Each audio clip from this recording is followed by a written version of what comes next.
Pabor ang ilang sumasakay ng LRT-1 na lagyan ng harang ang gilid ng platform ng tren para sa kaligtasan ng mga pasahero.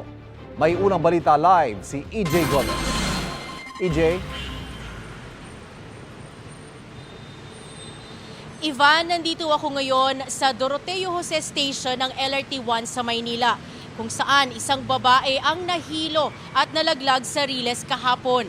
Kasunod ng insidente, pinag-aaralan ngayon ng Light Rail Manila Corporation ang paglalagay ng safety barrier sa gilid ng platform.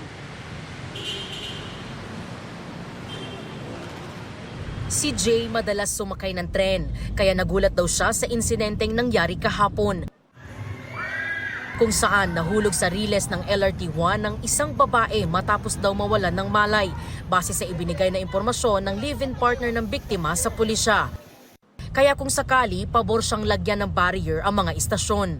Oo, mas maganda para safety yung mga mananakay.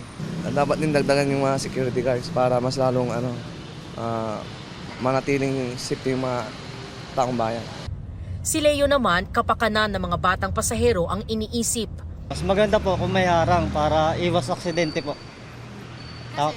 Para rin po sa mga mga bata. Baka mawala sa isip ang bata, biglang tumakbo. Sabi naman ng first timer sa LRT-1 na si Susan, dapat ding maging responsable ang mga commuter. Kahit na lagyan po or hindi naman, kahit nalagyan or hindi ang barrier ng LRT, okay lang po sa akin, basta mag-ingat na lang po. Maging responsable mga pasahero din po tayo. Patuloy daw binibigyan ng atensyong medikal sa Jose Reyes Memorial Medical Center ang biktima. Ayon sa Light Rail Manila Corporation, pinag-aaralan pa nila ang paglalagay ng safety barrier, lalo't ang LRT-1 ay gumagamit ng 4 na generation ng train set na magkakaiba ang door configuration and dimension.